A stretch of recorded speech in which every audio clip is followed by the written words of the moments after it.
इलाके में बारातियों से भरी एक बस जा रही थी, जिसमें दूल्हा दुल्हन भी मौजूद थे। राजेश अपनी दुल्हन नंदिनी को बड़े प्यार से देख रहा था कि अचानक ड्राइवर ने बस रोक दी।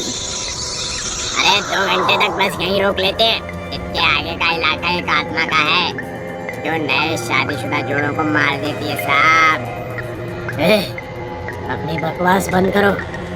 तुम अब भी उन 80-90 साल पुरानी उन घटिया बातों पर यकीन करते हो।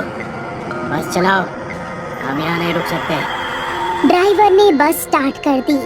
बस थोड़ी दूर ही चली थी कि अचानक बस में सभी लोगों की चीखने की आवाजें आने लगी। अरे नंदिनी को क्या हो गया? इसने मेरे बेटे का दिल निकाल लिया।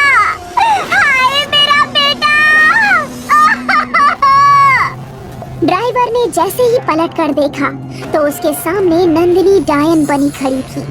ड्राइवर ने डर से चिल्लाया, अरे मना किया था ना मैंने, इसके शरीर में उसी खूनी डायन दुल्हन की आत्मा ने कब्जा जमा लिया है। नंदिनी का चेहरा बिल्कुल काला पड़ चुका था। उसकी आंखें बिल्कुल सफेद हो चुकी थी। उसके हाथ में राजेश का दिल था और राजेश खून से लथपथ मुद्रा में पड़ा हुआ था। अचानक बस का संतुलन बिगड़ गया और बस एक खाई में जा गिरी। खूनी दुल्हन की आत्मा का ये रहस्य 90 साल पुराना है। ये बात 1932 की है।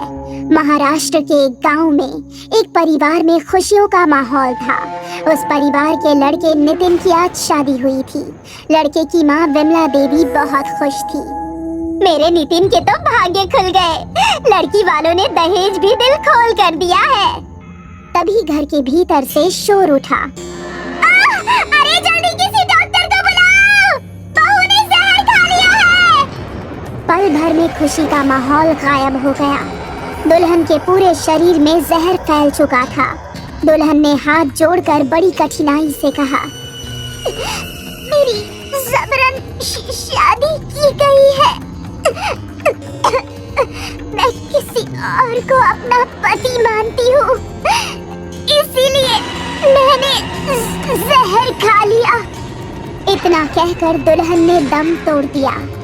गांव के एक बूढ़े ने लड़के के पिता रामदयाल को सलाह दी, अरे अंग्रेज पुलिस वालों को अगर इस घटना की खबर लग गई तो बहुत बुरा होगा। अच्छा यही होगा कि तुरंत तुम बहू का जल्दी अंतिम संस्कार कर दो। अचानक खबर मिली, अंग्रेज पुलिस वालों की गाड़ियां गांव में आ गई है। अपने परिवार को संकट में घिरा देखकर नितिन ने घर का भीतरी कमरा खोदा और अपनी पत्नी का शव जल्दी से कच्चे फर्श में दफना दिया। अंग्रेज पुलिस वाले तब तक वहां पहुंच गए।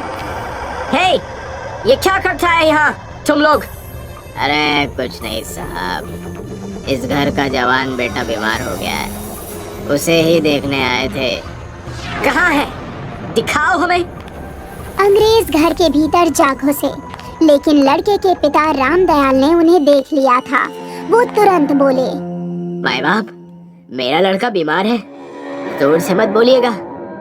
इधर नितिन ने अपनी पत्नी को दफना ही दिया था कि अचानक जमीन से चमकीली रेखा निकली और कमरा रोशन हो गया और उस रोशनी ने उसकी पत्नी का रूप धारण कर लिया। अचानक उसके सुर्ख होठों के दोनों किनारों पर लंबे लंबे दांत बाहर झांकने लगे। उसकी आंखों की पुतलियों का रंग भी बदल गया था। आंखों की पुतली चमकदार सफेद रंग की हो गई थी। वो डायन में बदल गई थी और वो भयानक फटी फटी आवाज में बोली, तू ही मेरी मौत का कारण है। तेरी वजह से ही मुझे जहर खाकर आत्महत्या करनी पड़ी। अरे तुम तो मर चुकी हो, ये कैसे हो सकता है? मुझे क्या मालूम था कि तुम मुझसे शादी नहीं करना चाहती थी। मुझे माफ कर दो, मेरी कोई गलती नहीं है। गलती तो तूने अभी भी की थी।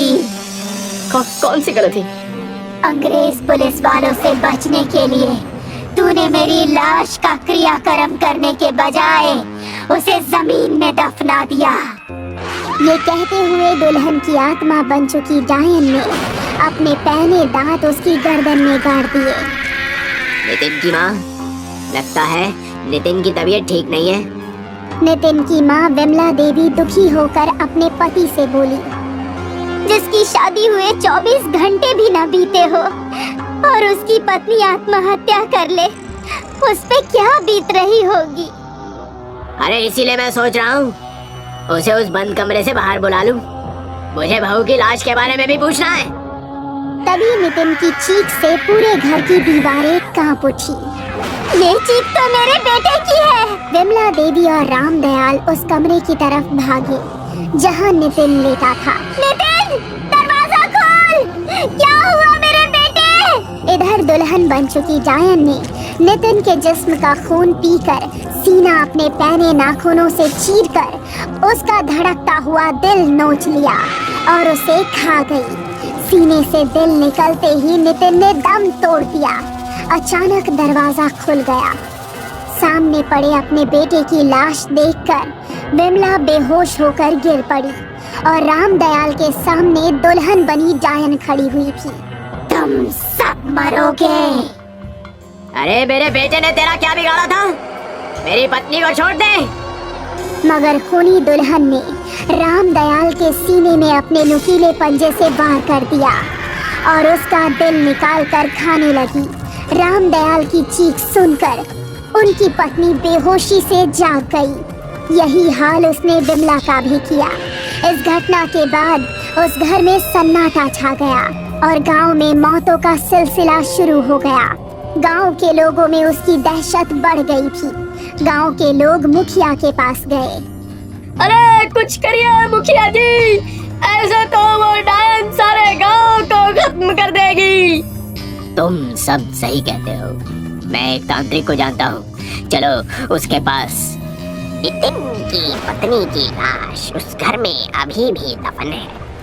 जब तक उसकी लाश का क्रियाक्रम नहीं किया जाएगा तब तक वो यूं ही भटकती रहेगी। या ये याद रखना, कुछ दिन बाद वही चुड़ैल पूरे गांव को शमशान बना देगी। ये आप क्या कह रहे हैं? मैं सही कह रहा हूँ। वो आत्मा इतनी ताकतवर है कि दिन के उजाले में भी उसे कोई परेशानी नहीं होती। मैं अपनी तंत्र शक्ति से देख रहा हूँ कि आने वाली अमावस्या को वो इस पूरे गांव की सीमा रेखा के बाहर भी जा सकती है। ये तो बड़ी चिंताजनक बात बताई आपने। इसका कोई उपाय नहीं है क्या? भला अकेला चना क्या भार फोड़ेगा? आप चिंता ना करें जी, इस काम के लिए गांव के कई लोग तैयार हैं। तो फिर रात में कुछ बहादुर लोगों के साथ आ जाना। रात होते ही 5 गांव वालों के साथ मुखिया हाथों में मशाल लेकर तांत्रिक के पास जा पहुंचा। उसने सभी के गले में अभिमंत्रित मोतियों की माला पहनाई और कहा, किसी को भी उस बला से डरने की आवश्यकता नहीं है। मन में ईश्वर को धारण करके जैसा मैं कहूँ करते जाना। हम आज अवश्य ही सफल होंगे। आओ चले। 4 गांव वाले तांत्रिक के कहे मुताबिक दरवाजे पर खड़े हो गए और शेष 2 कमरे में फावड़ा लेकर आ गए। यहाँ से खोदो। जैसे ही उन दोनों ने फावड़े जमीन खोदने के लिए उठाए, कमरे के एक कोने से बिजली सी उन दोनों की तरफ झपटी, जिससे असहनीय दुर्गंध उठ रही थी।